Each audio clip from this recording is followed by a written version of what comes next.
యేసుక్రీస్తు ప్రశస్త నామం పేరట మీకు అందరికీ ప్రేమపూర్వకమైన వందనాలు. ఈ మాసం కొరకు ప్రభు సన్నిధిలో నేను ప్రార్థన చేస్తూ ఉన్నప్పుడు ప్రభు నాకు బయలుపరిచినటువంటి ఒక అమూల్యమైనటువంటి వాగ్దానాన్ని క్లుప్తంగా మీతో పంచుకుంటాను. ఇర్మియా గ్రంథం 31వ అధ్యాయం 28వ వాక్యాన్ని నేను చదువుతాను, గమనించండి. పెళ్ళగించుటకును, విరగగొట్టుటకును, పడద్రోయుటకును, నాశనము చేయుటకును, హింసించుటకును నేనేలాగూ కనిపెట్టి ఉంటినో అలాగే వారిని స్థాపించుటకును నాటుటకును కనిపెట్టి ఉందును. ఇదే యెహోవా వాక్కు. దేవునికి స్తోత్రం కలుగునుగాక. వాగ్దానం అది ఆనాడు ఇశ్రాయేలీయులకు చేయబడిన వాగ్దానం నేడు భీమవరంలో ఉన్న హోసన్నా మందిరపు విశ్వాసులకు, ఆత్మీయులకు అందించబడుతున్న వాగ్దానం, నేనే మిమ్మును స్థాపించుటకు కనిపెట్టి యుందును. ఇదే యెహోవా వాక్కు. అందరు చెప్పండి గట్టిగా ఆమేన్. నేనే మిమ్మును స్థాపించుటకు కనిపెట్టి యుందును. ఇదే యెహోవా వాక్కు. నాడు ఇశ్రాయేలీయులతో చెప్పాడు, వారిని స్థాపించుటకును నాటుటకును నేనే కనిపెట్టి యుందును అని. నేడు ఆత్మ సంబంధమైనటువంటి ఇశ్రాయేలీయులమైన మనతో యేసుక్రీస్తు రక్తంతో కడగబడి ఆత్మచేత ముద్రించబడి నవజీవన మార్గాలలో సంఘముగా సమాజముగా ఉన్న మనతో ప్రభు చెప్తున్నాడు, నేనే మిమ్మును స్థాపించుటకు కనిపెట్టి యుందును అని.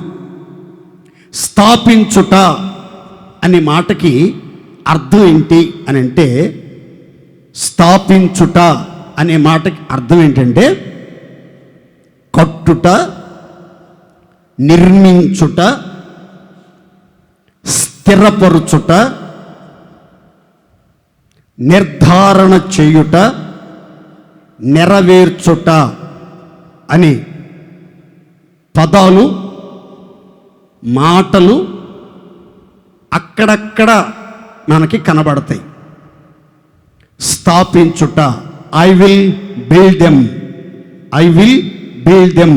దేవుడు చెప్పినటువంటి చక్కని మాట, నేను మిమ్మును స్థాపించదను, నేనే మిమ్మును కట్టెదను, నేనే మిమ్మును నిర్మించదను, నేనే మిమ్మును స్థిరపరచదను, నేనే మిమ్ములను నిరూపించదను అని దేవుడు స్వయంగా మాట్లాడుతున్నట్లుగా మనం ఈ లేఖనంలో గమనిస్తాం. ఈరోజు దేవుడు మనల్ని ఎలాగూ స్థాపించాలని కోరుకుంటున్నాడు. దేవుడు మన కుటుంబాలను, మన వ్యక్తిగత జీవితాలను, మన సంఘాన్ని, మన ఆధ్యాత్మిక జీవితాలను ఏ రీతిగా నిర్మించాలని, ఏ రీతిగా కట్టాలని, ఏ రీతిగా స్థాపించాలన్నది దేవుని యొక్క సంకల్పమై ఉన్నది అనే విషయాలు 3 మాటలు మీకు రిఫరెన్స్ చెప్పేస్తాను. ఆ తర్వాత ఒక్కొక్క మాట సమయాన్ని కొలది మీకు వివరంగా చెప్తాను.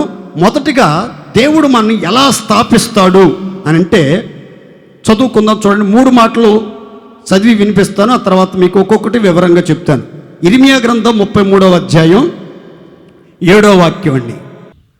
చెరలో నుండిన యూదా వారిని, ఇశ్రాయేలు వారిని నేను రప్పించుతున్నాను. ఈ మాట అండర్లైన్ చేసుకోండి. మొదట ఉండినట్లు వారిని స్థాపించుచున్నాను. వారు నాకు విరోధముగా చేసిన పాపదోషములను వారిని పవిత్రపరిచెదను. వారు నాకు విరోధముగా చేసిన దోషములన్నిటినీ, తిరుగుబాటులన్నింటినీ క్షమించెదను. భూజనులందరి ఎదుట వారు నాకు ఇష్టమైన పేరుగాను, స్తోత్ర కారణముగాను, ఘనతాస్పదముగాను ఉందురుగాక. తలలపైకి చూడండి. ఇక్కడ మొదట ఉండినట్లు నేను వారిని స్థాపించుచున్నాను అని దేవుడు స్వయంగా చెప్పినట్లు వ్రాయబడింది. నేనే మిమ్మును స్థాపించదను అని వాగ్దానం చేసిన దేవుడు ఈ నవంబర్ మాసంలో మిమ్మల్ని అందరినీ ఏ రీతిగా నిర్మించబోతున్నాడు, ఏ రీతిగా స్థాపించబోతున్నాడు, ఏ విధంగా కట్టాలని నిశ్చయించుకున్నాడు అంటే, మీరు మొదట్లో ప్రారంభ దశలో పూర్వం తొలిటి దినాల్లో ఏ రీతిగా సహవాసంలో స్థాపించబడ్డారో అదే రీతిగా మీలో ప్రతి ఒక్కరిని మొదట ఉండినట్లుగానే నా దేవుడు స్థాపించునుగాక. పూర్వపు వైభవాన్ని దేవుడు మరలా మీకు దయచేయునుగాక. అక్కడ రాసిన మాట, ఇశ్రాయేలీలు నాకు విరోధముగా చేసిన పాప దోషములన్నిటినీ, తిరుగుబాట్లన్నిటినీ నేను క్షమిస్తాను. వారు చేసిన పాప దోషములు ఇక నిలవక ఉండునట్లుగా వారందరినీ నేను పవిత్రపరుస్తాను. వారిలో పవిత్రతను స్థాపిస్తాను. వారికి క్షమాభిక్ష ప్రసాదిస్తూ ఉన్నాను. వాళ్ళు చేసిన పాపాలన్నిటినీ క్షమిస్తున్నాను. తిరుగుబాట్లన్నిటినీ క్షమిస్తున్నాను. సణుగులు సంశయాలన్నిటినీ క్షమిస్తున్నాను. ప్రతి అవిధేయతను, అక్రమాన్ని, అవినీతిని నేను క్షమించి పవిత్రపరిచి పరిశుద్ధపరుస్తున్నాను. వారు ఇక మీదట భూజనులందరిలో నాకు ఇష్టమైన పేరుగాను, స్తోత్ర కారణముగాను, ఘనతాస్పదముగాను ఉందురుగాక. నేను విశ్వాసంతో చెప్తున్నాను నా దేవుడి మాటల్ని. దేవుడు మిమ్మల్ని అందరినీ నెలలో మీ పాపదోషాలన్నీ నిలవకుండా వాటిని తొలగించి మిమ్మల్ని అందరినీ సంపూర్ణంగా పరిశుద్ధపరచునుగాక. మీలో ఉన్న పాప దోషములను, తిరుగుబాటు స్వభావాలన్నిటినీ దేవుడు క్షమించి మిమ్మల్ని అందరినీ అంగీకరించునుగాక. భూజనులందరి ఎదుట మీరు ఇష్టమైన పేరుగా, స్తోత్ర కారణముగా, ఘనతకు ఆస్పదముగా ఉందురుగాక. మరొక మాట కూడా చెప్తాను చూడండి. ద్వితీయోపదేశకాండ 28వ అధ్యాయం 9 నుండి 12 వాక్యాలు చదువుతారు. అనుసరించి ఆయన మార్గములలో నడుచుకుని ఎడల యెహోవా నీకు ప్రమాణం చేసి ఉన్నట్లు ఆయన తనకు ప్రతిష్ఠిత జనముగా నిన్ను స్థాపించును.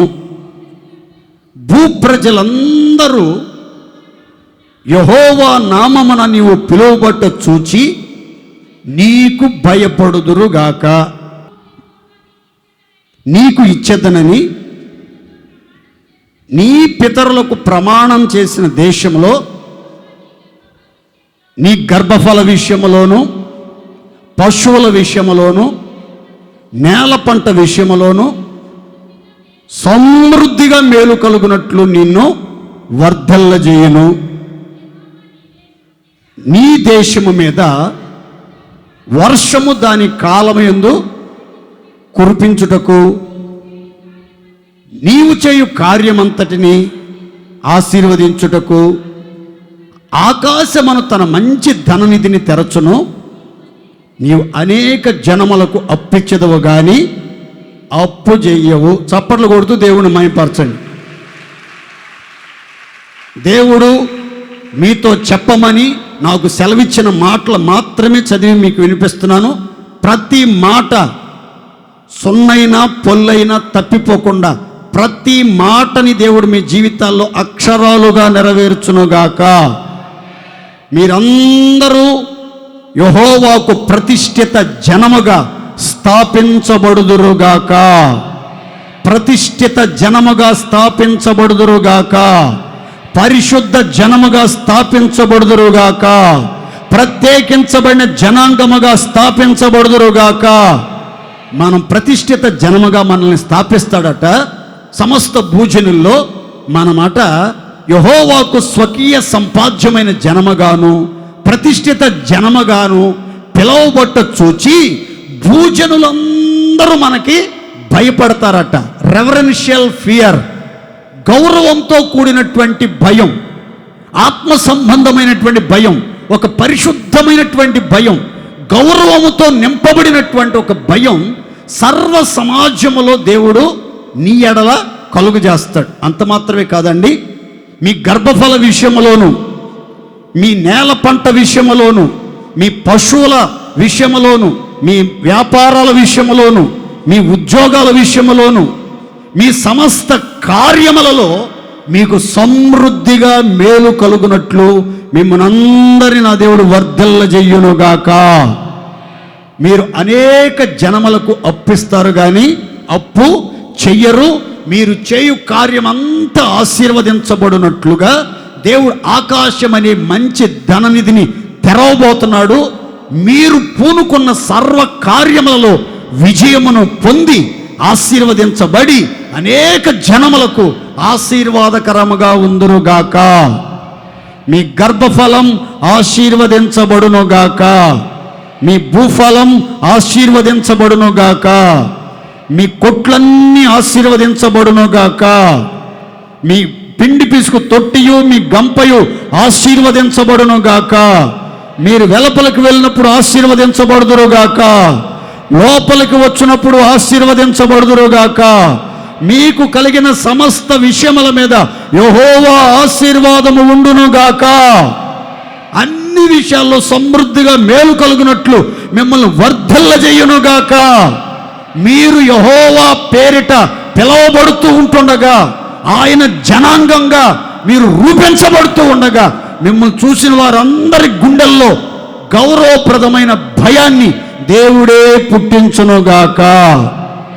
మరొక మాట కూడా చదువుకుందాం, గమనించండి. యెషయా గ్రంథం 54వ అధ్యాయం 14వ వాక్యం.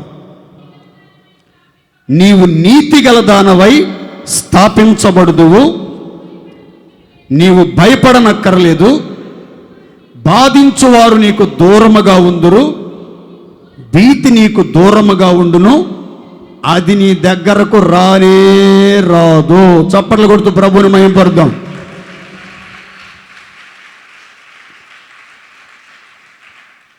మూడు మాటలు గుర్తుపెట్టుకోండి అందరూ. మొదట ఉండినట్లుగా మిమ్మల్ని స్థాపిస్తాడు, ప్రతిష్ఠిత జనముగా మిమ్మల్ని స్థాపిస్తాడు, నీతి గల జనముగా మిమ్మల్ని స్థాపించునుగాక.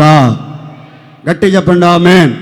నీతి గల జనముగా మనం స్థాపించబడితే, మీరు స్థాపించబడితేనట నీవు భయపడనక్కర లేదు, సిగ్గుపడనక్కర లేదు, భీతి నీకు దూరముగా ఉండును, బాధించువారు నీకు దూరముగా ఉందురు, భయము నీ దగ్గరికి రానే రాదు. దేవునికి స్తోత్రం చెప్పండి గట్టిగా అందరూ. ప్రతి చిన్నదానికి కొంతమంది భయపడిపోతూ ఉంటారు. భయం వారి పక్కకు వచ్చి వారిని దర్శించి వారిని తాకి మరీ భయపెడతా ఉంటుంది. బాధించువారు వారికి చాలా దగ్గరగా ఉంటారు, వాళ్ళ పక్కనే ఉంటారు. వారి కళల్లో ముళ్ళుగా, ప్రక్కటెముకల్లో సోలాలుగా ఉండి తరచుగా గుచ్చి బాధించి వేధించి కంటతడి పెట్టిస్తూ ఉంటారు. అయితే బైబిల్ చెప్తుంది, నీవు నీతిగల జనముగా స్థాపించబడుతున్నావు గనక నువ్వు భయపడనక్కర్లేదు. నిన్ను బాధించే వాళ్ళంతా దూరంగా వెళ్ళిపోతారు, భీతి నీ దగ్గరకు రాదు, భీతి నీకు దూరంగా దాటిపోవు గాక అని. కనుక ప్రియులారా, ఈ నెలలో ఇట్టి గంభీరమైన ఘనకార్యాలు జరిగించు నిమిత్తమై దేవాది దేవుడు మీకు ఇస్తున్న అమూల్యమైన శుభవాగ్దానం, నేనే మిమ్మును స్థాపించుటకు కనిపెట్టియుందును. దేవునికి స్తోత్ర. గట్టిగా చెప్పండి హల్లెలూయా, హల్లెలూయా. ఇక వాక్యంలోకి వెళ్దాం జాగ్రత్తగానే. మనల్ని ఏ రీతిగా దేవుడు ఈ నెలలో స్థాపిస్తాడు, ఏ విధంగా మనం స్థాపించబడాలని మనందరి నిమిత్తం కనిపెడుతున్నాడు, ఎదురు చూస్తున్నాడు, ఓపికతో నిరీక్షణతో కనిపెడుతున్నాడు అని అంటే బైబిల్ చెప్తుంది, మొదట ఉండినట్లుగా మిమ్మును స్థాపింపవలెనని ఆయన ఎదురు చూస్తూ కనిపెడుతూ ఉన్నాడని. మొదట్లో మీరు ఏ విధంగా ఆశీర్వాదకరంగా ఉన్నారో, ఎలాంటి కాపుదలలో ఉన్నారో, ఎలాంటి భద్రత మీకు ఉన్నదో, ఎలాంటి ఆశీర్వాదాన్ని మీరు అనుభవించారో, ఎంతటి సమృద్ధిలో మీరు తులతూగారో, ఎంత ధన్యకరమైన జీవితాన్ని మీరు జీవించారో అలాంటి శ్రేష్టమైన జీవితం, ఆశీర్వాదకరమైనటువంటి జీవితం, అనూహ్యమైనటువంటి జీవితం మరలా మీరు అనుభవించేటట్లుగా పూర్వపు స్థితిని, పూర్వపు వైభవాన్ని మరలా మీకు ప్రసాదించి అన్యజనుల మధ్యలో, ఆత్మీయుల మధ్యలో, బంధువుల మధ్యలో, స్నేహితుల మధ్యలో, ఇరుగు పొరుగువారి మధ్యలో ప్రతి చోట మీరు యెహోవా నామం పేరట పిలువబడేటట్లుగా మీకంటూ ఒక ప్రత్యేకమైనటువంటి ఆశీర్వాదాన్ని దేవుడు కుమ్మరించడానికే మొదట ఉండినట్లుగానే నా దేవుడు మిమ్మల్ని అందరినీ స్థాపించునుగాక. ఆత్మీయ కోణంలో మొదట్లో మీరు ఎలా ఉన్నారో ఒక్కసారి జ్ఞాపకం చేస్తాను, జాగ్రత్తగా గమనించండి. 3 ముచ్చటైన మాటలు క్లుప్తంగా మీకు చెప్తాను. మొదట్లో మీరు ఎలా ఉన్నారో మీకు ఒకసారి జ్ఞాపకం చేస్తాను. అదే రీతిగా మీ ఆత్మీయ జీవితాలను ఈ నెలలో కట్టి లేపి స్థిరపరిచి గొప్ప కార్యాలు నా దేవుడు మరలా ప్రారంభించునుగాక. మొదట్లో మీరు ఎలా ఉండేవాళ్ళో చెప్తాను, చూడండి, చదువుకుందాం. మొదటి మాట, ప్రకటన గ్రంథం 2వ అధ్యాయం 4-5 వాక్యాలు చదువుకుందాం. అయినను మొదట నీకుండిన ప్రేమను నీవు వదిలితివని నేను నీ మీద తప్పు ఒకటి మోపవలసి ఉన్నది. తలల పైకెత్తి చూడండి. ఎఫెసీ సంఘాన్ని గురించి పునరుద్ధానుడు, జయశీలుడు, అల్ఫా ఒమేగా, వర్తమాన భూత భవిష్యత్ కాలంలో సర్వాధికారియు ప్రభువునైన దేవుడు సంచరించి ఆ సంఘములో ఉన్నటువంటి లోపములను, తప్పిదములను, పొరపాట్లను కనుగొన్నాడు. కనుగొని ఆ సంఘంతో చెప్తున్నటువంటి మాట, ఎఫెసీ సంఘమా, మొదట నీకుండిన ప్రేమను నీవు వదిలిపెట్టేశావు, విడిచిపెట్టేశావు అని దేవుడే ఒక తప్పును ఆ సంఘం మీద, ఆ సంఘ విశ్వాసుల మీద, ఆ సంఘ సభ్యులందరి మీద ఆ తప్పును మోపినట్లుగా మనం లేఖనంలో స్పష్టంగా గమనిస్తాం. ఎఫెసీ సంఘాన్ని గురించినటువంటి పూర్తి వివరణ మీకు చెప్తాను, అందరు తలపైకే చూడండి. ఎఫెసీ సంఘం ఒక ప్రత్యేకమైనటువంటి సంఘం. ప్రకటన గ్రంథంలో రాయబడినటువంటి 7 సంఘాలలో ఎఫెసీ సంఘం ఒక ప్రత్యేకతను సంతరించుకున్నటువంటి సంఘం. కారణం ఏంటంటే ఎఫెసీ సంఘం ప్రేమలో వేరుపారినటువంటి సంఘం. ప్రేమలో వేరుపారి స్థిరపరచబడి ప్రేమ యొక్క పొడవు, వెడల్పు, ఎత్తు, లోతు గ్రహించడానికి ప్రయత్నం చేసినటువంటి సంఘముగా ఎఫెసీ సంఘాన్ని గురించి మనం చదువుతాం.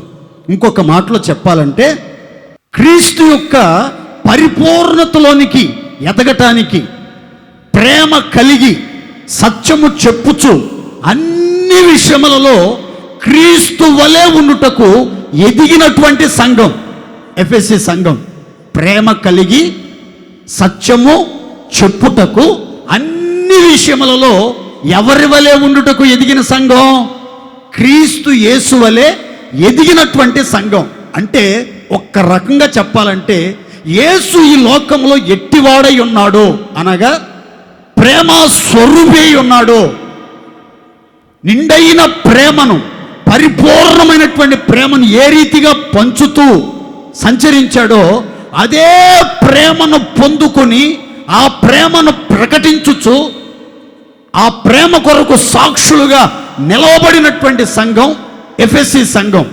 అయితే ఎంత ప్రేమలో వేరుపారిన సంఘం, ప్రేమలో స్థిరపరచబడినటువంటి సంఘం, ప్రేమలో వృద్ధి పొందినటువంటి సంఘం, ప్రేమలో పరిపూర్ణ స్థాయికి ఎదిగినటువంటి సంఘంలో ఏం కనుగొన్నాడు దేవుడు అని అంటే బైబిల్ చెప్తుంది, ఆ మొదటలో ఉన్నటువంటి ప్రేమ, ఆదిలో ఉన్నటువంటి శ్రేష్టమైనటువంటి ప్రేమ, శాశ్వతమైనటువంటి ప్రేమ, అపకారమును మనసులో ఉంచుకున్నటువంటి ప్రేమ, ఉప్పొంగనటువంటి ప్రేమ, అమర్యాదగా ప్రవర్తించినటువంటి ప్రేమ, శాశ్వతమైన ప్రేమ, శ్రేష్టమైనటువంటి ప్రేమ, అద్భుతమైనటువంటి ప్రేమ, బహు వింతైనటువంటి ప్రేమని ఈ ఎఫెసీ సంఘం కోల్పోయినట్లుగా దేవుని యొక్క లేఖనంలో మనం గమనిస్తాం. అయితే మీలో కూడా చాలామంది రక్షించబడిన క్రొత్తలో యేసుక్రీస్తు నొద్దకు ఆకర్షించబడి, యేసు రక్తం చేత కడగబడి, పరిశుద్ధపరచబడి, ఆత్మచేత ముద్రించబడి, పరిశుద్ధాత్మ ద్వారా దేవుని ప్రేమతో నింపబడి నడిపించబడిన తొల్లిటి దినాలలో నోటి మాటలతో కాక, నాలుకతో కాక, యథార్థమైన హృదయముతో ప్రేమించారు. యథార్థమైన ప్రేమను అనేకులకు పంచారు. మీరు చూపిన ప్రేమను బట్టి మీరు యేసుక్రీస్తు శిష్యులని, యేసుక్రీస్తు సేవకులని, యేసుక్రీస్తు నమ్ముకున్న బిడ్డలని లోకములో అనేకులు తెలుసుకోవటానికి మీరు ఒక మార్గదర్శకులుగా, ఆదర్శవంతమైన వ్యక్తులుగా ఉండటానికి 10 మందిలో ఆరాటపడ్డారు. అయితే కాలక్రమేణా చాలా మందిలో విశ్వాస జీవితంలో వృద్ధి పొందుతున్న కొలది, ఆత్మీయ అనుభవం పెరిగే కొద్దీ మొదట్లో ఉన్నటువంటి ప్రేమ అంతా క్రమక్రమంగా ఏమైపోతుందంటే తరిగిపోతా వచ్చింది. ఎందుకు? ఆది క్రైస్తవులలో, ఆది విశ్వాసులలో, ఆదిలో ఉన్న ఆరంభంలో ఉన్నటువంటి ప్రేమ చల్లారిపోతుంది, తగ్గిపోతుంది, తరిగిపోతుంది. యథార్థమైన ప్రేమ కనబడకుండా ఎవరిలో చూసినా, ఏ సంఘంలో చూసినా, ఏ కుటుంబంలో చూసినా, ఏ వ్యక్తుల్లో చూసినా కపటమైనటువంటి ప్రేమలు, కల్మషంతో నింపబడిన ప్రేమలు, స్వార్థపూరితమైనటువంటి ప్రేమలు, ప్రతిఫలాన్ని అపేక్షించే ప్రేమలే ఎక్కువగా కనబడుతున్నాయి. యథార్థమైనటువంటి ప్రేమ, స్వచ్ఛమైనటువంటి ప్రేమ, నిస్వార్థమైనటువంటి ప్రేమ ఎందుకు సంఘంలో, కుటుంబాలలో, ఆత్మీయుల్లో కనబడతలేదు అనంటే యేసు ప్రభువారు స్పష్టమైన సమాధానం చెప్పారు దీనికి. ఏమనంటే, అక్రమము విస్తరించుట చేత అనేకులలో ఆది ప్రేమ చల్లారిపోతూ ఉంది. ఏ విస్తరించుట చేత? క్రమం తప్పి అక్రమము విస్తరించిపోతా ఉందట. మొదట్లో ఉన్నటువంటి ప్రేమలు లేవండి. భార్యాభర్తల మధ్యలో కానీ, అన్నదమ్ముల మధ్యలో కానీ, అక్కా చెల్లెల మధ్యలో కానీ, స్నేహితుల మధ్యలో కానీ, విశ్వాసుల మధ్యలో కానీ, సేవకుల మధ్యలో కానీ, సేవకులకి విశ్వాసులకి మధ్యలో కానీ ఆదిలో ఉన్నటువంటి ఆ స్వచ్ఛమైన ప్రేమ, కల్తీ లేని ప్రేమ, కపటము లేని ప్రేమ, కల్మషం లేని ప్రేమ, స్వార్థం లేనటువంటి ఆ ప్రేమ ఈరోజు సంఘంలో కనబడకపోవడానికి కారణం ఏంటంటే, బైబిల్ చెప్తుంది ఖచ్చితంగా, అక్రమం విస్తరించింది. క్రమము తప్పి క్రమహీనంగా బ్రతుకుచున్నటువంటి బ్రతుకు ఎవరిలో జ్వరబడిందో వారిలో ఆ ప్రేమ క్రమక్రమంగా తగ్గిపోతా వస్తుంది అని. ప్రేమ లేదనుకోండి, ఏమైపోద్దంటే ద్వేషం అధికమైపోతూ ఉంటుందండి. ఉంటే ప్రేమన్నా ఉండాలి, ఉంటే ద్వేషమన్నా ఉండాలి. ఏదో ఒకటి తప్పనిసరిగా ఉంటుంది. ఈ రెండు ఒకే వ్యక్తిలో ఉండవండి. ప్రేమ ఉన్న చోట ద్వేషం ఉండదు, ద్వేషం ఉన్నటువంటి వ్యక్తి హృదయంలో ప్రేమ ఉండదు. ఇవి వెలుగు చీకటికి ఎంత వ్యత్యాసం ఉంటుందో ప్రేమకి ద్వేషానికి అంత వ్యత్యాసం ఉంటుంది. కనుక మీరు నిజంగా వెలుగు సంబంధులైతే, ఆత్మ సంబంధులైతే, దేవుని కొరకు నిలబడాలనుకున్న వాంఛగలిగిన వారైతే మొదటలో ఉన్న శ్రేష్టమైనటువంటి ప్రేమ ఎంతమంది ఏ పరిస్థితుల్లో, ఏ సందర్భాల్లో కోల్పోయి ప్రేమానురాగాలు మంటగలిసి ద్వేషముతో, పగ ప్రతీకార జ్వాలలతో, ఈర్ష్య ద్వేషాలతో, అసూయలతో, కపటముతో, కల్మషంతో నింపబడి సాతాను అనుచరులుగా కొనసాగించబడుతూ అనేకులలో ప్రేమను చల్లార్చుచు ద్వేషానురాగాలతో నడిపించబడుతున్నారు.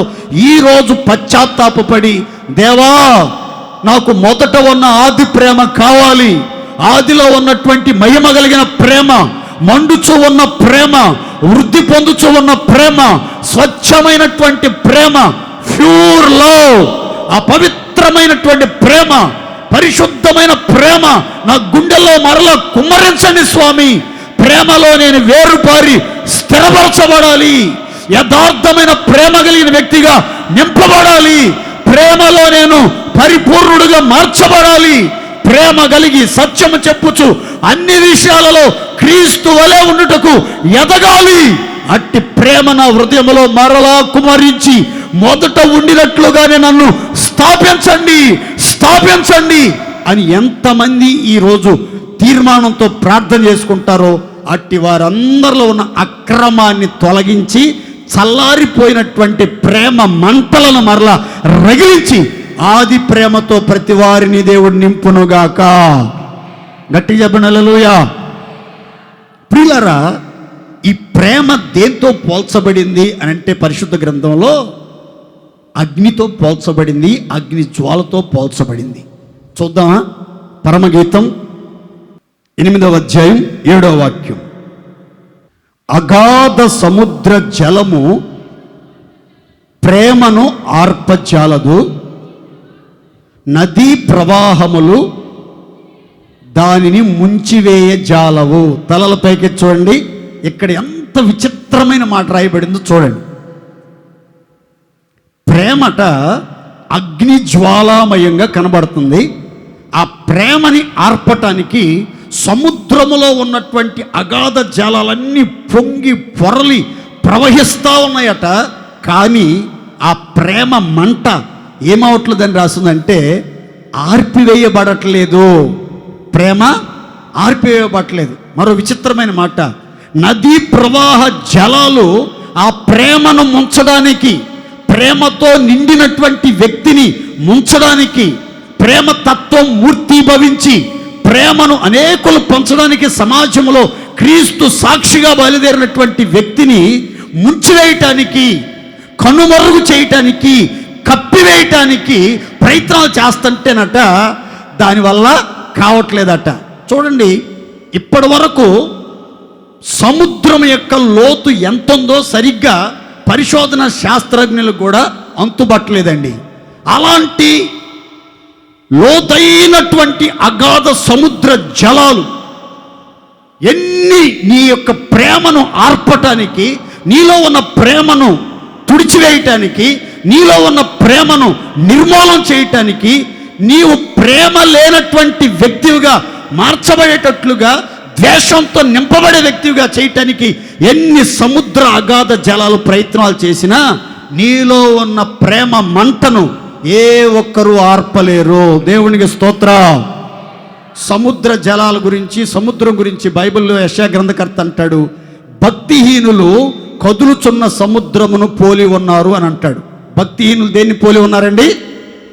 కదులుచున్న సముద్రం. అంటే లోకములో ఎంతమంది భక్తిహీనులు ఏకమై సముద్ర జలరాశుల వలె, అగాధ సముద్ర జలరాశుల వలె నీలో ఉన్న ప్రేమ మంటను ఆర్పివేయటానికి ప్రయత్నం చేసినా, నువ్వు స్వచ్ఛమైన ప్రేమ కలిగిన వాడవైతే, నిజమైన ప్రేమ గలవాడవైతే, యథార్థమైన ప్రేమ గలవాడవైతే నీ ప్రేమను ఆర్పివేయటం, నీ ప్రేమను తొలగించడం, నీ ప్రేమను తీసివేయటం ఎవరి తరము కానే కాదు.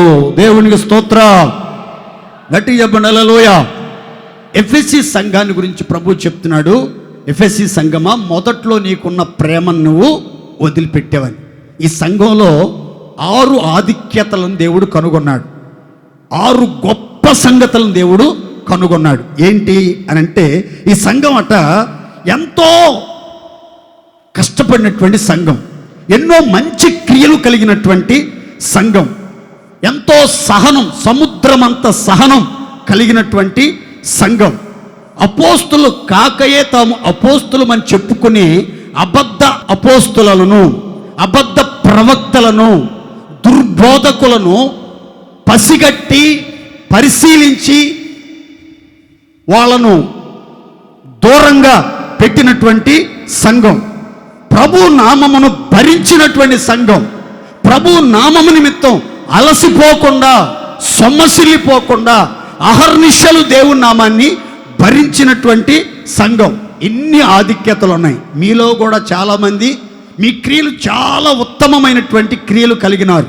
మీలో చాలామంది ఈ సంఘం పునాది వేసిన నాట నుండి ఇక్కడ సంఘ స్థాపన జరిగిన తొలి రోజుల నుంచి సంఘ క్షేమము కొరకు ఎంతో కష్టపడ్డారు, ఎంతో ప్రయాసపడ్డారు.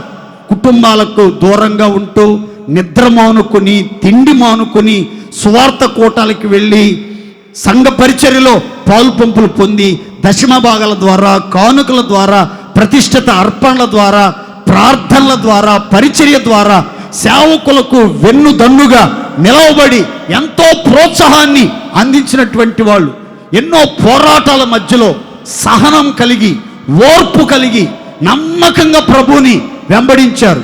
ఎవరు యథార్థమైన సేవకులు, ఎవరు అపోస్తులత్వములో పరిచర్య చేయుచున్నారు, ఏ సేవ, ఏ సేవకుడు ప్రతిష్ట విలువైనది, దేవుని చేత పిలువబడిన సేవకులు, ఏర్పరచబడిన సేవకులు, దర్శనము కలిగిన సేవకులు, ఏర్పాటు చేయబడిన సేవకులు, ఆత్మల భారము కలిగిన సేవకులు ఎవరు, ఆస్తుల భారముతో పేరు ప్రఖ్యాతుల కొరకు సేవ చేసే సేవకులు ఎవరో పరిశీలనాత్మకమైన దృష్టితో కనుగొన్నటువంటి వాళ్ళు మీలో ఉన్నారు.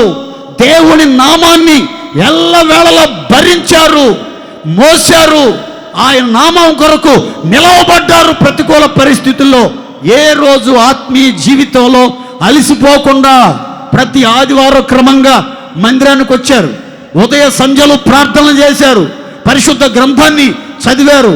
ఆత్మ సంబంధులుగా జీవించాలని, వెలుగు సంబంధులుగా జీవించాలని, దేవుని కొరకు ప్రకాశించాలని రోషం కలిగి ఆత్మీయ జీవితంలో ఎప్పుడూ అలసిపోకుండా అన్ని కాలాలలో, అన్ని స్థితిగతుల్లో దేవుణ్ణి వెంబడించారు. అన్నీ బాగానే ఉన్నాయి, కానీ ఏం వదిలిపెట్టారంటే అన్నిటికంటే శ్రేష్టమైంది, అన్నిటిలో నిలబడే శ్రేష్టమైన ప్రేమనే మీరు వదిలిపెట్టేశారు అంటాడు దైవజనుడు పౌలు. రోమాపత్రికలో రాస్తా అంటాడు, ధర్మశాస్త్రం అంతయు ప్రేమలో ఇమిడి ఉన్నది, ప్రేమలో గుప్తమై ఉంది, ప్రేమలో దాచబడింది అని అంటాడు.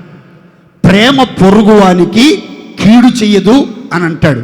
నిజంగా మీరు ప్రేమ కలిగినటువంటి వారైతే మీరు బైబిల్ అంతా నెరవేర్చిన వారుగా మార్చబడతారు. దేవునికి స్తోత్రం. మీకు చదువు లేకపోయినా పర్వాలేదు, బైబిల్ చదివే జ్ఞానం లేకపోయినా పర్వాలేదు, కానీ బైబిల్ అంతా నెరవేర్చినటువంటి వ్యక్తులుగా చరిత్ర పుటల్లో మీరు నిలిచి అనేకులకు ఆశీర్వాదకరంగా మారాలి అంటే ప్రేమతో మీ గుండెలు నింపుకోవాలి. ప్రేమ చెదిరిపోకుండా, ప్రేమ రవ్వంతైనా తరిగిపోకుండా, కరిగిపోకుండా ప్రేమను కడవరకు ఎవరు కాపాడుకుంటారో వాళ్ళు ధర్మశాస్త్రం అంతా నెరవేర్చిన వాళ్ళు. ఇంకో విచిత్రం ఏంటంటే ప్రేమ తత్వం మూర్తీభవించినటువంటి వ్యక్తులు కలలోనైనా, మెలకువనైనా, ఏ నాడైనా, ఏ సమయంలోనైనా పొరుగువానికి కీడు చెయ్యరు, పొరుగువానికి కీడు చెయ్యరు, పొరుగువానిదేది ఆశించరు, అన్ని విషయాలలో ఆశీర్వాదకరంగా యథార్థంగా నడుచుకుంటారు. అట్టి నిజమైనటువంటి ప్రేమ మీ అందరిలో దేవుడు మరలా స్థాపించి ఆయన శిష్యులుగా గుర్తింపు పొందినట్లుగా మిమ్మల్ని ఆశీర్వదించునుగాక. గట్టి చెప్పండి హల్లెలూయా. రెండవ మాటలోకి వెళ్దాం చూడండి. మొదట ఉండినట్లుగా మిమ్మల్ని స్థాపిస్తాడు. ఎలా ఉన్నారు మొదట్లో అంటే ప్రేమ గలవారుగా ఉన్నారు. మీలో చాలామంది ఆ ప్రేమను అక్రమాన్ని బట్టి, అవినీతిని బట్టి, తిరుగుబాటును బట్టి, పాపమును బట్టి, దోషమును బట్టి, ఏక మనసు లేకపోవటను బట్టి, గర్వమును బట్టి ఆ ప్రేమను కోల్పోయారు. అయితే మరలా ఈరోజు మిమ్మల్ని పునఃస్థాపన చేయటానికి, మొదట ఉండినట్లుగా మిమ్మల్ని స్థాపించడానికి ఆది ప్రేమను మీ అందరి గుండెల్లో దేవుడు పుట్టించి రగిలించి ఆ ప్రేమ ప్రవాహంలో మీరు శాశ్వత కాలం జీవించున్నట్లుగా మిమ్మల్ని అందరినీ స్థిరపరిచి కాపాడునుగాక. రెండవ మాట, మొదట మీకున్న దృఢ విశ్వాసమును అంతము మట్టుకు గట్టిగా చేపట్టిన ఎడల మీరు క్రీస్తులో పాలివారై ఉందురు. దేవునికి స్తోత్రం. మొదట మీకున్న దృఢ విశ్వాసమును అంతము మట్టుకు గట్టి గట్టిగా చేపట్టిన ఎడల క్రీస్తులో పాలివారై ఉందురు. చూడండి, మనలో చాలా మందిలో మొదట్లో ఎలాంటి విశ్వాసం ఉండేది అని అంటే దృఢమైన విశ్వాసం. నోరు తెరిచి చెప్పండి అందరు గట్టిగా. ఏ విశ్వాసం అండి? దృఢమైన విశ్వాసం అంటే గట్టి విశ్వాసం, బలమైన విశ్వాసం. బలహీనమైనటువంటి విశ్వాసం కాదు, అల్ప విశ్వాసం కాదు, అవిశ్వాసం అంతకన్నా కాదు, విశ్వాసం లేని మూర్ఖత్వం అంతకన్నా కాదు. కానీ ఏ విశ్వాసం మన గుండెల నిండా పొంగి పొర్లుతూ ఉండేది అని అంటే దృఢమైన విశ్వాసాన్ని మనం కలిగి ఉన్నాం. అయితే చాలామంది విశ్వాస జీవితంలో వృద్ధి పొందుతున్న కొలది, సీనియారిటీ పెరిగే కొద్దీ ఏమవుతా వచ్చిందంటే ఆ దృఢమైన విశ్వాసం క్రమక్రమంగా చాలామందిలో తగ్గిపోతూ ఉంది. విశ్వాసంలో చాలామంది బలహీన పడిపోతూ ఉన్నారు, విశ్వాసాన్ని కోల్పోతూ ఉన్నారు, విశ్వాసం లేనటువంటి వారుగా మార్చబడిపోతూ ఉన్నారని బైబిల్ చెప్తుంది. అయితే ఈరోజు మరలా దేవుడు చెప్తున్నాడు, మొదట మీకు ఏ విధమైన దృఢ విశ్వాసం మీ గుండెల్లో ఉందో, మీ మనసులో ఉందో, మీ జీవితంలో ఉందో, మీ కుటుంబంలో ఉందో, మీ సంఘంలో ఉందో, ఏ దృఢ విశ్వాసంతో మీ విశ్వాస జీవితాన్ని ఆరంభించి కొనసాగించారో అదే దృఢ విశ్వాసం మీ హృదయాలలో స్థాపించబడినట్లుగా మొదట ఉండినట్లుగానే నేను మిమ్మల్ని స్థాపించుచున్నాను. దేవుని స్తోత్రం. గట్టిగా చెప్పండి హల్లెలూయా.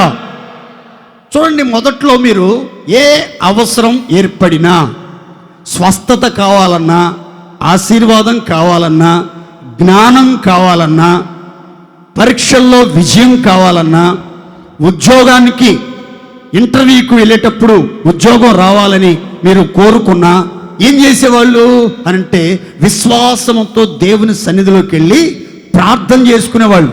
దేవా, నేను ఇంటర్వ్యూకి వెళ్తున్నాను, నాకు ఒక మంచి జాబ్ అనుగ్రహించి ఉన్నత ఉద్యోగంలో స్థిరపరచండి.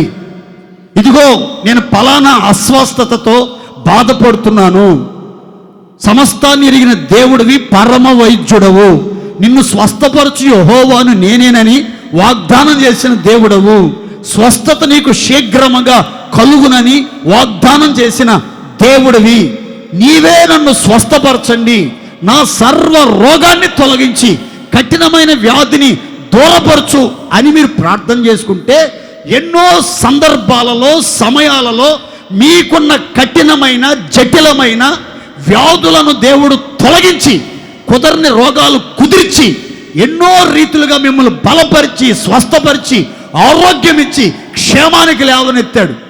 కానీ కాలక్రమంలో ఆ విశ్వాసాన్ని కోల్పోయి చిన్న బలహీనత వచ్చినా, చిన్న దగ్గు వచ్చినా, చిన్న జ్వరం వచ్చినా, తుమ్ములు వచ్చినా, ఆయాసం వస్తున్నా హడావిడిగా హాస్పిటల్కి వెళ్ళటం, వైద్య పరీక్షలు చేయించుకోవటం, మెడిసిన్ తీసుకోవటం, ఆ మెడిసిన్ మింగుతూ ఉన్నా కానీ ఏ ఫలితం లేకుండా పోతున్నటువంటి పరిస్థితులు, ప్రతి చిన్నదానికి వైద్యం మీద ఆధారపడటం, హాస్పిటల్కి పరుగులెత్తటం. ఎందుకు అనంటే విశ్వాసంలో బలహీనులు అవుతున్నారు చాలామంది. మొదట ఉన్న దృఢ విశ్వాసం, గట్టి విశ్వాసం, బలమైన విశ్వాసాన్ని కోల్పోతున్నారు చాలామంది. విశ్వాసం అంటే ఏంటి అనంటే దేవుడు ఉన్నాడు, తన్ను వెతుకు వారికి ప్రతిఫలం దయచేస్తాడు అని నమ్మావు గతంలో. ఇప్పుడు ఏమైంది? దేవుడు ఉన్నాడు కానీ ప్రతిఫలం ఇస్తాడు కానీ అన్నిటికి కాదు, కొన్నిటికే. మామూలు కడుపుల నొప్పికైతే ప్రతిఫలం వెంటనే వచ్చింది ప్రార్థన చేసుకుంటూ. అది 24 గంటలు కడుపుల నొప్పి అయితే 24 గంటల్లో ఆపరేషన్ చేయకపోతే పెద్ద పేగు పగిలిపోయి చచ్చిపోతామంట. ఎందుకు వచ్చిన బాధ అని హాస్పిటల్కి వెళ్ళి హడావిడిగా సర్జరీ. మామూలు తలనొప్పి అయితే తగ్గిపోద్ది. ఇది మైగ్రేన్ హెడేక్, ఇది పార్శ్వభాగాల్లో వస్తున్న నొప్పి. వచ్చిందంటే నరాలన్నీ కూడా ఉబ్బిపోతున్నాయి, తలంతా హీటెక్కిపోతుంది, తట్టుకోలేకపోతున్నాను, కళ్ళంటి నీళ్ళు వస్తున్నాయి, నిద్ర పడతలేదు, మనశ్శాంతి ఉండలేదు, ఆరోగ్యం ఉండలేదు, అమ్మో ఈ బాధ భరించలేను అని ఎన్నోసార్లు విలవల్లాడిపోయినటువంటి పరిస్థితులు. చూడండి ప్రియులారా, నీ సమస్యని ఎక్కువగా చూస్తున్నావు కానీ నీ ప్రక్కనే ఉన్న దేవుణ్ణి చాలా చులకన చేస్తున్నావు. ప్రతిఫలం ఇచ్చే దేవుణ్ణి చేతగాని వాళ్ళగా చూస్తున్నావు నువ్వు. బైబిల్ చెప్తుంది, లోకములో ఉన్నవాని కంటే నీలో ఉన్నవాడు, నోరు తెరిచి చెప్పండి గట్టిగా అందరూ, గొప్పవాడు అని మాటలతో చెప్తున్నారు కానీ హృదయంలో విశ్వసిస్తున్నారా? విశ్వసిస్తే ఎలాంటి ప్రతికూల పరిస్థితుల్లోనైనా, ఎలాంటి కష్టక్లిష్ట పరిస్థితుల్లోనైనా, అధైర్యాన్ని పుట్టించే పరిస్థితులైనా, అపజయాల వైపు నడిపిస్తున్న పరిస్థితులైనా, అవమానకరమైనటువంటి స్థితిలో ఉన్న దేవుడు నాకు విజయం ఇస్తాడు, దేవుడు నన్ను ఘనపరుస్తాడు, దేవుడు నన్ను స్వస్థపరుస్తాడు, దేవుడు నాకు ఇల్లు వాకిళ్ళు ఇస్తాడు, వస్తు వాహనాలు ఇస్తాడు, స్థలాలు పొలాలు ఇస్తాడు, నా పిల్లల వివాహ విషయంలో తగిన భాగస్వాములను సిద్ధపరుస్తాడు, మంచి ఉద్యోగాన్ని అనుగ్రహిస్తాడు, అడిగిన వాటికంటే ఊహించిన వాటికంటే అత్యధికంగా దేవుడు చేయటానికి సమర్థుడు, శక్తిగల దేవుడు. ఆయన్ను అడుగు వారికి ఏది తక్కువ చెయ్యడు. అడగండి మీకు ఇవ్వబడుతుంది, తట్టండి మీకు తీయబడుతుంది అని వాగ్దానం చేశాడు కదా. ఆ దేవుని మీద మీరు విశ్వాసంతో అడగటం మొదలు పెట్టండి. మీ విశ్వాస పరిమాణము చొప్పున మీరు అడిగినవన్నీ పొందుకొనిదరుగాక. గట్టిగా చెప్పండి హల్లెలూయా. ప్రారంభంలో రక్షించబడిన క్రొత్తలో మందిరానికి వచ్చి దైవ సేవకులకు ఒక సమస్య చెప్పి ప్రార్థన చేపిస్తే ఆ సమస్య నుంచి విడుదల కలిగిద్ది అని నమ్మేవాళ్ళు. మీ నమ్మిక చొప్పున మీకు పరిష్కారం కలిగేది. కోర్టు సమస్యల్లో నాకు న్యాయం జరగాలి అంటే జరిగేది. ఆస్తి పంపకాల విషయంలో నాకు అన్యాయం జరిగింది, నాకు రావాల్సిన వాటా నాకు రావాలని అడిగి ప్రార్థన చేపించుకుంటే నీకు వాటా వచ్చేది, నువ్వు తృప్తి చెందేదానవు, తృప్తి చెందేవాడవు. ఇప్పుడు నువ్వు ఆ నమ్మికను కోల్పోయావు, ఆ విశ్వాసాన్ని కోల్పోయి అధికారుల దగ్గరికి, రాజకీయ నాయకుల దగ్గరికి, సెటిల్మెంట్లు చేసే వాళ్ళ దగ్గరికి వెళ్తున్నావు, నీ కార్యాలు ఏవి సక్సెస్ అవ్వట్లేదు. కారణం ఏంటి? మొదట్లో మీకున్న దృఢ విశ్వాసాన్ని కోల్పోయారు.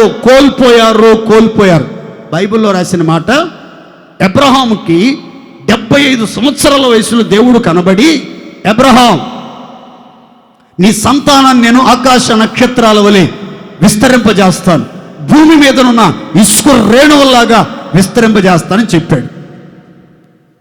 75 అయిపోయింది, 85 అయిపోయింది, 95 అయిపోయింది, వాగ్దానం నెరవేర్చబడలా.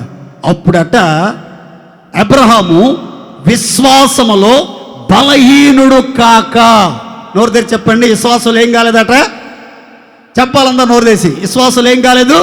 బలహీనుడు కాక వాగ్దానం చేసిన దేవుడు నమ్మదగిన దేవుడు, మాట ఇచ్చి నెరవేర్చుటకు సమర్థుడు, ఆయన మృతులను సజీవులుగా లేపువాడు అని రూఢిగా విశ్వసించి విశ్వాసము వలన బలమును పొందుకొనెను. గట్టిగా చెప్పండి హల్లెలూయా.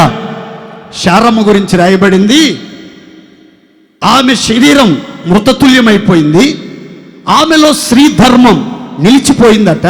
కానీ వాగ్దానం చేసిన దేవుడు నమ్మదగిన దేవుడని ఎంచి విశ్వాసము వలన గర్భము ధరించుటకు శక్తి పొందెను. దేని ద్వారా శక్తి పొందిందండి? చూడండి, సైన్స్ అంగీకరించదు, వైద్య శాస్త్రం ఒప్పుకోదు. కారణం, ఒక స్త్రీ గర్భము దాల్చాలి అంటే స్త్రీ ధర్మం నిలిచిపోకూడదు, బలము ఉడికిపోకూడదు, మృతతుల్యం కాకూడదు. 45 సంవత్సరాల లోపు ఒక స్త్రీ గర్భం ధరించి పిల్లల కంటానికి పరిస్థితులు అనుకూలిస్తాయి అని వైద్యులు చెప్తున్నారు. ఆ తర్వాత స్త్రీ ధర్మం నిలిచిపోతే గర్భం ధరించడానికి అవకాశమే లేదు. అయినా ఎలా శారమ్మ గర్భవతి అయింది, వాగ్దాన పుత్రుడికి జన్మనిచ్చింది, జీవము గల వానికి తల్లిగా మార్చబడింది అనంటే బైబిల్ చెప్తుంది, విశ్వాసమును బట్టి గర్భము ధరించుటకు శక్తి పొందింది. ఏ విశ్వాసాన్ని బట్టి? వాగ్దానం చేసిన దేవుడు నమ్మదగిన వాడని ఎంచుకొని. మీరు కూడా దేవుని మాటల్ని నమ్మండి. మనం ఆరాధిస్తున్న దేవుడు మాట ఇచ్చి నెరవేర్చగల దేవుడు, ఎన్నడూ మాట తప్పని దేవుడు. గొప్ప కార్యాలు జరుగుతాయి అంటే జరుగుతాయి. ఈ నెలలో విశ్వాసంతో చెప్తున్నాను, మీ గర్భఫల విషయములో, నేల పంట విషయములో, వ్యాపార విషయములో, ఉద్యోగాల విషయములో సమృద్ధిగా మేలు కలుగునట్లుగా మిమ్మల్ని అందరి నా దేవుడు వర్ధిల్లజేయునుగాక. మీరు అనేక జనములకు అప్పు ఇచ్చెదరుగాక. మీరు పైవారిగా ఉందరుగాక. మీరు తలగా నియమించబడుదురుగాక. దేశం యొక్క ఉన్నత స్థలముల మీదకి నా దేవుడు మిమ్మల్ని అందరినీ ఎక్కించునుగాక. ఆమేన్. అలాంటి గంభీరమైన కార్యాలు జరగాలంటే మీరు ఏం చేయాలంటే దృఢ విశ్వాసముతో దైవ సన్నిధిలో మోకరించి మీకు కావలసిన వాటన్నిటిని విశ్వాసంతో అడగాలి. విశ్వాసం లేకుండా అవిశ్వాసంతో సందేహంతో ఏది అడిగినా ప్రభు వలన ఏది మీరు పొందలేరండి. ఎన్ని సంవత్సరాలు ప్రార్థించండి, ఉపవాస ప్రార్థనలు చేయండి, సంఘ ప్రార్థనలు చేయండి, సేవకులతో ప్రార్థనలు చేయించండి, మీ కార్యాలు ఏవి సక్సెస్ అవ్వవు. ఎందులో మీరు సఫలులు కాలేరు. మీరు అన్నిట్లో సఫలులై అత్యధికంగా ఆశీర్వదించబడి అడిగిన వాటికంటే ఊహించిన వాటికంటే అత్యధికమైన మేలులతో మీరు తృప్తిపరచబడాలంటే దృఢ విశ్వాసంతో మీరు ముందుకి సాగాలి. మన పితరులైన ఇశ్రాయేలీల గురించి ఒక మాట చెప్తాను చూడండి. విలాప వాక్యములు 4వ అధ్యాయం మొదటి 2 వాక్యాలు. బంగారము ఎట్లు మందగిల్లెను, మేలిమి బంగారము ఎట్లు మార్చబడెను, ప్రతి వీధి మొగను ప్రతిష్ఠితమైన రాళ్ళు పారవేయబడి ఉన్నవి. మేలిమి బంగారముతో పోల్చదగిన సియోను ప్రియ కుమారులు ఎట్లు కుమ్మరి చేసిన మంటి కుండలుగా ఎంచబడుతున్నారు. తలలపైకి చూస్తారా? ఒకసారి తలపైకి చూస్తారా? ఇక్కడ బంగారము, మేలిమి బంగారము అనే పదాలు కనబడతాయి. తర్వాత కుమ్మరి చేసిన మట్టి కుండ కనబడుతుంది. చూడండి, బంగారం విశ్వాసానికి, మేలిమి బంగారం అతి పరిశుద్ధమైనటువంటి విశ్వాసానికి గుర్తుగా బైబిల్లో వ్రాయబడింది. బంగారం విలువైన విశ్వాసానికండి, అమూల్యమైనటువంటి విశ్వాసానికి గుర్తుగాను, మేలిమి బంగారం అతి పరిశుద్ధమైనటువంటి విశ్వాసానికి గుర్తుగా వ్రాయబడింది. మన పితరులైనటువంటి ఇశ్రాయేలీలట విలువైనటువంటి బంగారంగా, విలువైనటువంటి విశ్వాసం కలిగి, అమూల్యమైనటువంటి విశ్వాసము కలిగి ఎన్నో పరీక్షలలో నిలిచి, ఎన్నో పరీక్షల్లో శోధించబడి నిలబడ్డారట. కానీ వాళ్ళ జీవితంలోనట ఆ బంగారం, ఆ విలువైన విశ్వాసం ఏమైపోయింది అని అంటే బైబిల్ చెప్తుంది మందగిల్లెను. ఏమైందంటండి? నోరు తెచ్చి చెప్తారా కొంచెం? మందగెలటం అంటే ఏంటి? కొంచెం నిర్లక్ష్యం, ఆ విశ్వాసంలో బలహీనం ఏర్పడటం. ఆ తర్వాత బైబిల్ చెప్తుంది మేలిమి బంగారము ఎట్లు మార్చబడిను. చూడండి, అతి పరిశుద్ధమైనటువంటి విశ్వాసం ఎలా మారిపోయింది అని అంటే కుమ్మరి చేసినటువంటి మట్టి పాత్రలాగా, మట్టి కుండలాగా మారిపోయింది. బంగారం కాదు, మేలిమి బంగారంతో పోల్చబడినటువంటి సియోను ప్రియకుమారులు, ప్రతిష్ట కలిగిన సియోను ప్రియకుమారులు, దేవుని సన్నిధిలో ఉన్నటువంటి సియోను ప్రియకుమారులు మట్టి పాత్రలుగా, అసలు విశ్వాసమే లేనటువంటి వారుగా, విలువే లేనటువంటి వారుగా, ఖరీదు కట్టనటువంటి వారిగా పూర్తి స్థాయిలో మార్చబడ్డారు అని బైబిల్ చెప్తుంది. మీలో చాలామంది ఒకప్పుడు విలువైనటువంటి విశ్వాసం కలిగిన వాళ్ళు, మీలో చాలామంది అమూల్యమైనటువంటి విశ్వాసం, అతి పరిశుద్ధమైన విశ్వాసం మీద మిమ్మల్ని మీరు కట్టుకున్నటువంటి వారు. కానీ అమూల్యమైన విశ్వాసాన్ని కోల్పోయి, అతి పరిశుద్ధమైన విశ్వాసాన్ని కోల్పోయి, గొప్ప విశ్వాసాన్ని కోల్పోయి ఇప్పుడు ఏ స్థితిలో మార్చబడ్డారంటే మందగిలిని స్థితిలో, మట్టి కుండలాంటి స్థితిలో, బొగ్గు ఆకారంలాగా మారిపోతున్నారు. బంగారం ఎంత విలువైంది, మసి బొగ్గు ఎంత విలువలేనిది. ఒకప్పుడు మీ రూపురేఖలు మేలిమి బంగారంలాగా దగ మెరిశాయి. ఈరోజు మీ స్థితి ఎలా ఉందంటే బొగ్గు ఆకారంలో నలుపుగా మార్చబడ్డారు. అసలు మీలో విశ్వాసమే కనబడతలేదు. బొగ్గు ఎలాగైతే నల్లగా ఉంటుందో అలాగూ చాలామంది విశ్వాసం కనుమరుగైపోయింది.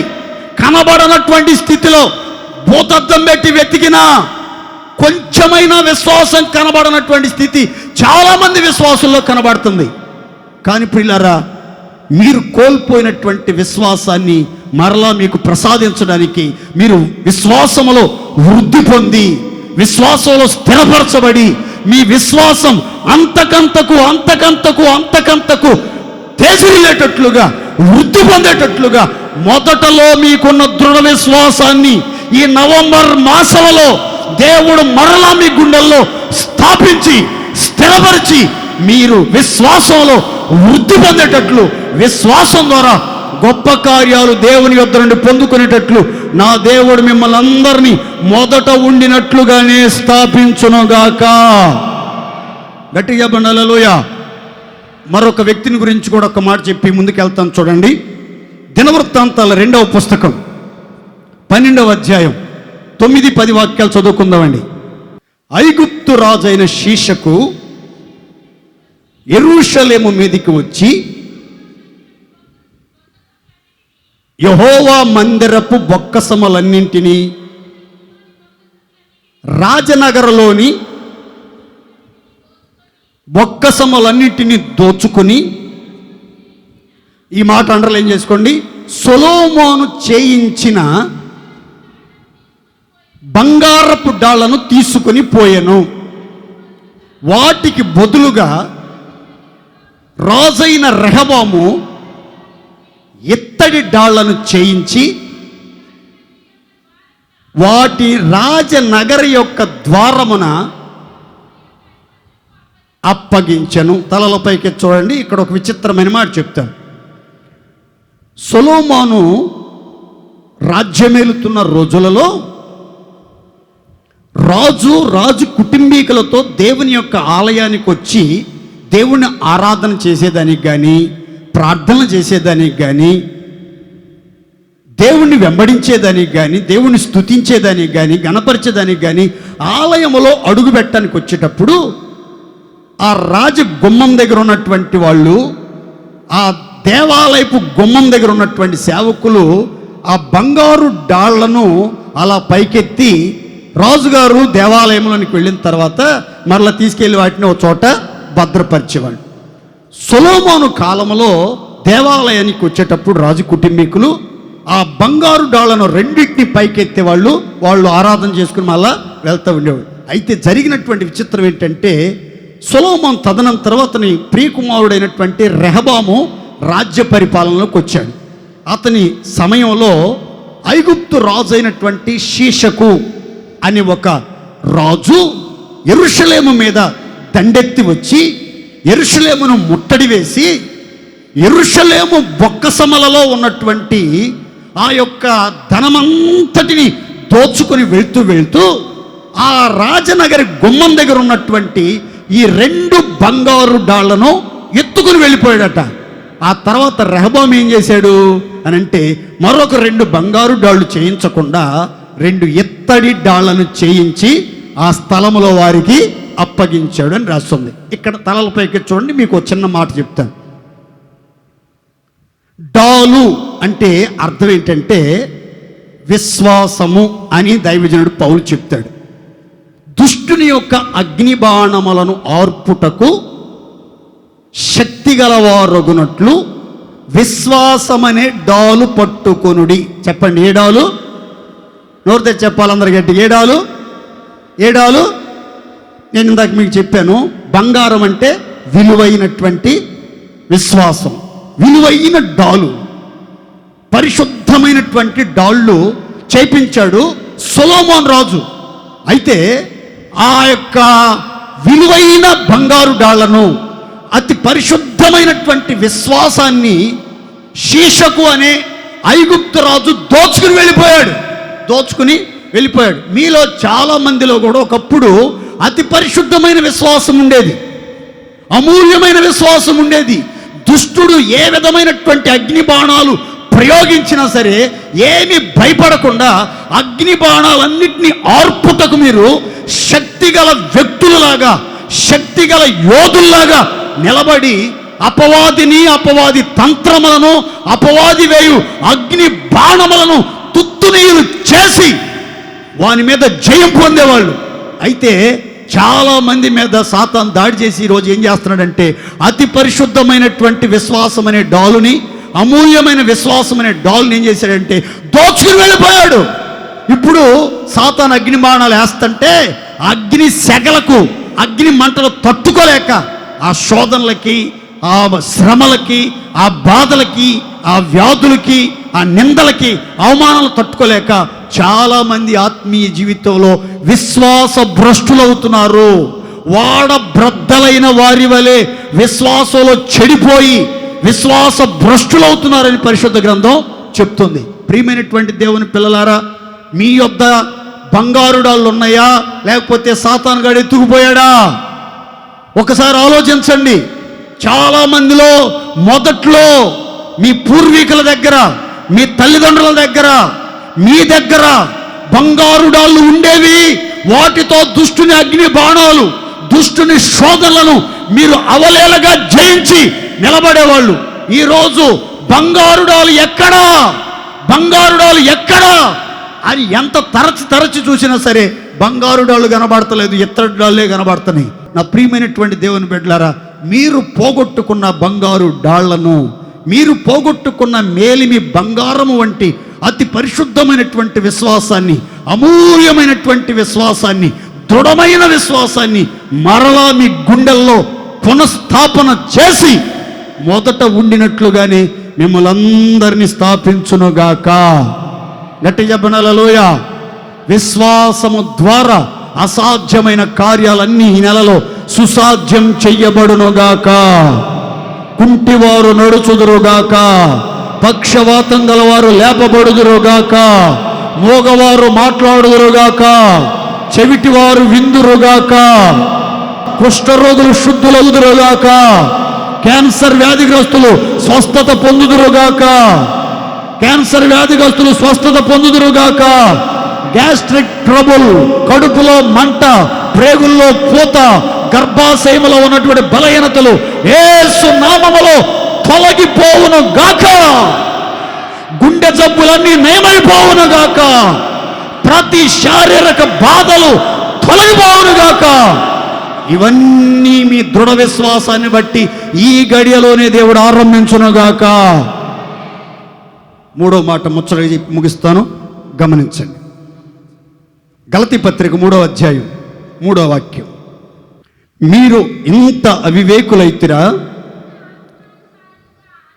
ఈ మాటను అండర్లైన్ చేసుకోండి. మొదట ఆత్మానుసారంగా ఆరంభించి ఇప్పుడు శరీరానుసారముగా పరిపూర్ణులగుదురా. తలలపైకి చూడండి. 3వ మాట ముచ్చటగా చెప్పి ముగిస్తాను. గలతీలో ఉన్నటువంటి సంఘానికి దైవజనుడు పౌలు లేఖ రాస్తూ అంటున్నాడు, గలతీలో ఉన్నటువంటి పరిశుద్ధులారా, విశ్వాసులారా, ఆత్మ సంబంధులైన దేవుని ప్రియులారా, మొదట మీ ఆత్మీయ జీవితాన్ని ఎలా ప్రారంభించారో తెలుసా మీకు? మీరు మొదట్లో మీ ఆత్మీయ జీవితాన్ని ఆత్మానుసారంగా ప్రారంభించారు. నోరు తెరిచి చెప్పండి ఒకసారి గట్టిగా అందరూ. ఎలా ప్రారంభించారు? ఎలా ప్రారంభించారు? ఆత్మానుసారంగా. ఎంత ఆత్మీయంగా ఎదిగినటువంటి వారు గలతీలో ఉన్నటువంటి విశ్వాసులు అని అంటే, దైవజనుడు పౌలు అంటున్నాడు, నేను మీ మధ్యలో శరీర దౌర్బల్యమును బట్టి, నా శరీరంలో కొన్ని శోధనలు ఉన్నాయి. నన్ను నలగొట్టడానికి సాతాను నా ప్రక్కన దూతగా నిలబడ్డాడు. నా శరీరంలో ఒక ముళ్ళు ఉంది. ఆ ముళ్ళు నన్ను తరచుగా గుచ్చుతూ, వేధించుచు, బాధించుచు, శ్రమ పెడతా ఉండేది. అయినా నా శరీరములో శోధనగా ఉన్నటువంటి వాటిని చూచి, నా బలహీనతలను చూచి మీరు ఏ రోజు నన్ను తృణీకరించలేదు, నన్ను నిరాకరించలేదు.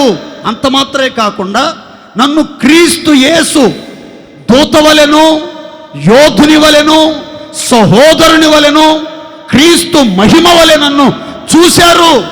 అంత మాత్రమే కాదు, నా బాధను చూచి, నా శరీరంలో ఉన్న శోధన చూసి, ఓ గలతీయులారా, మీరు ఆ రోజు నా దగ్గరికి వచ్చి ఏం చెప్పారో తెలుసా?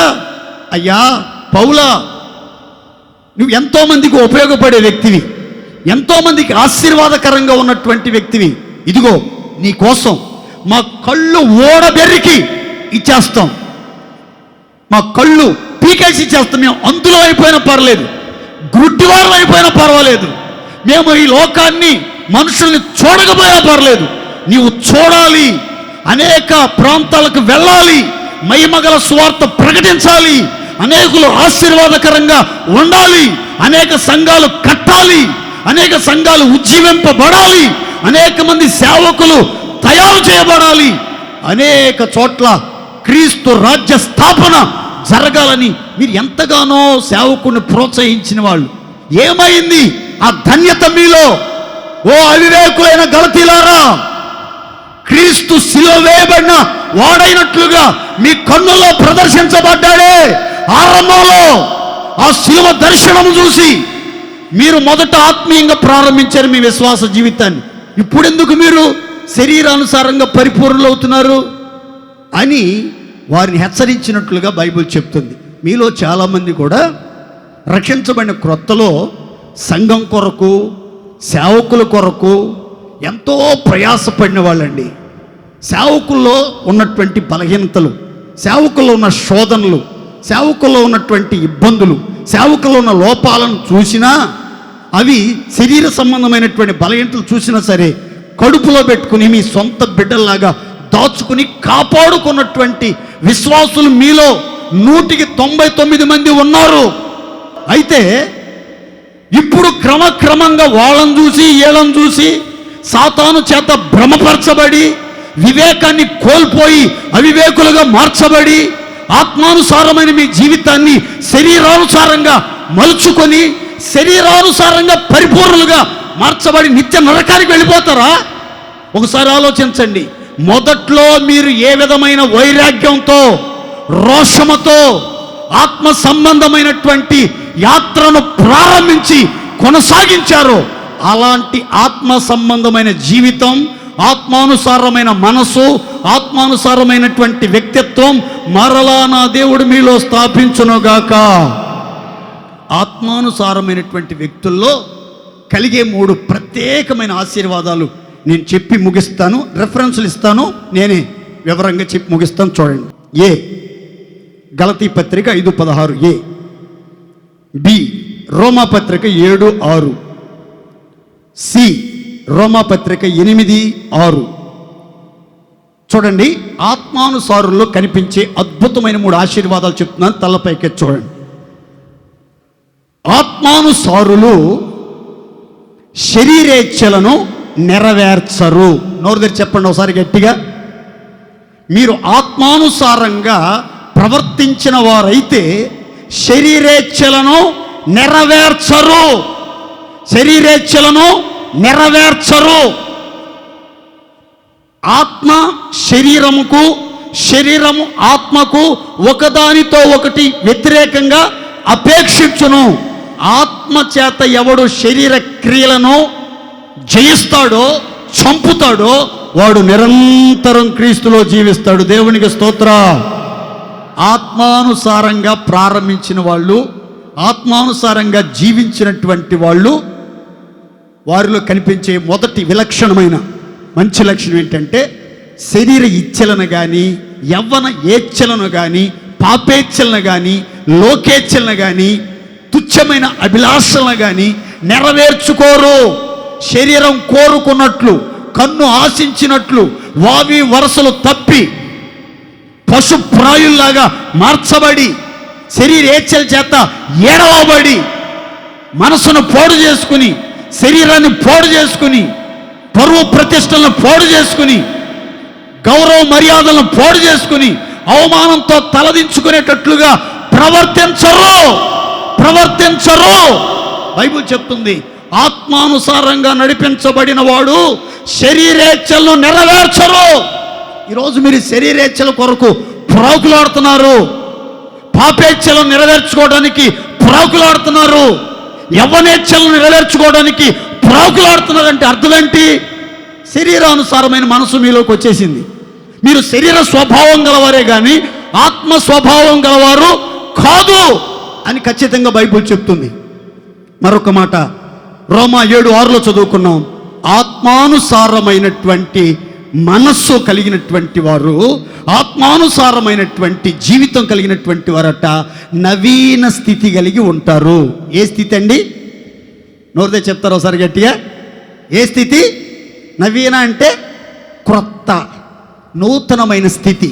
అందుకే బైబిల్లో దైవజనుడు పౌలు అంటాడు, ఎవడైనను క్రీస్తునందు ఉన్న ఎడల వాడు నూతన సృష్టి, పాతవి గతించెను, ఇదిగో సమస్తము క్రొత్తవాయెను. దేవుని స్తోత్ర. గట్టి చెప్పండి హల్లెలూయా. ఆత్మానుసారంగా నడిపించబడేవాడు ఎప్పుడు ఎలా కనబడతాడంటే ఒక క్రొత్త వ్యక్తిగా కనబడతాడు, ఒక నూతనమైనటువంటి వ్యక్తిగా కనబడతాడు, ఒక ప్రశస్తమైనటువంటి వ్యక్తిగా కనిపిస్తాడు.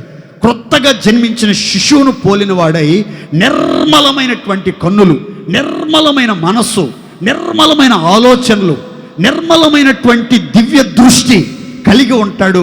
అతనిలో కల్మషం కానీ, కపటం కానీ, ద్వేషం కానీ, ఓర్వలేని స్వభావం కానీ ఏవి ఉండవండి. కొత్తగా జన్మించినటువంటి శిశువును చూడండి, వాళ్ళ కంటి చూపు ఎంత నిర్మలంగా ఉంటుందో, వాళ్ళ నవ్వు ఎంత నిర్మలంగా ఉంటుందో, వాడి ఏడుపు ఎంత నిర్మలంగా ఉంటుందో, వాడి దేహం ఎంత నిర్మలంగా ఉంటుందో, ఎంత స్వచ్ఛంగా ఉంటాడో చూడండి.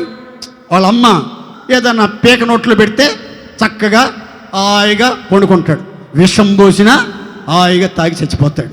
విషం పోసిన హాయిగా, వాడికి తెలీదు ఇది తాగకూడదు, ఇది తీగా ఉంటుంది, ఇది చేదుగా ఉంటుంది అని తెలీదు. అమ్మను గుర్తుపడతాడు కొత్త కళ్ళతో. అమ్మ ఏ చేస్తే అది సంతోషంగా అంగీకరిస్తాడు. అమ్మ ఎటు వెళ్తూ ఉంటే అటు చూస్తూ ఉంటాడు. అంత మాత్రమే తెలుసు వాడికి.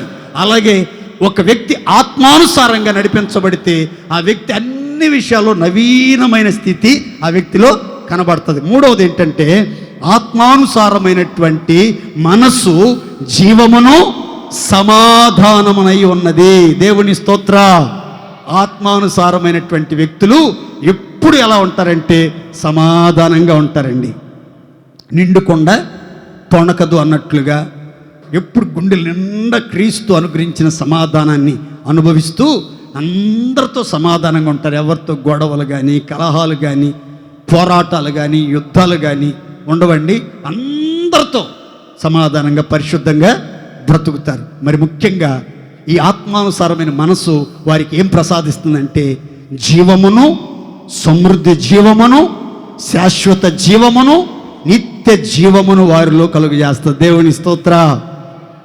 మీ జీవం హరించిపోకుండా మీరెప్పుడు జీవ కళగలిగి మీ ముఖ వర్చస్సు కళకళలాడుతూ ఆరోగ్యవంతంగా ఆశీర్వాదకరంగా ఉండాలి అంటే జీవమై ఉన్న యేసు క్రీస్తు యొక్క జీవము అని పిలువబడుతున్న యేసు క్రీస్తే మీలో వసించాలి విశ్వాసం ద్వారా అని మీరు కోరుకోవాలి. జీవం అంటే ఎవరో? యేసు ప్రభు చెప్తాడు, నేనే మార్గమును సత్యమును. పూర్తి చేయండి. జీవము. ఆత్మానుసారమైన మనసట సమాధానమును జీవమునై ఉన్నదంటే అర్థం ఏంటంటే యేసు క్రీస్తుని వారు కలిగి ఉంటారు. విశ్వాసం ద్వారా యేసు క్రీస్తు వారి హృదయాలలో జీవాధిపతిగా నివసిస్తాడు.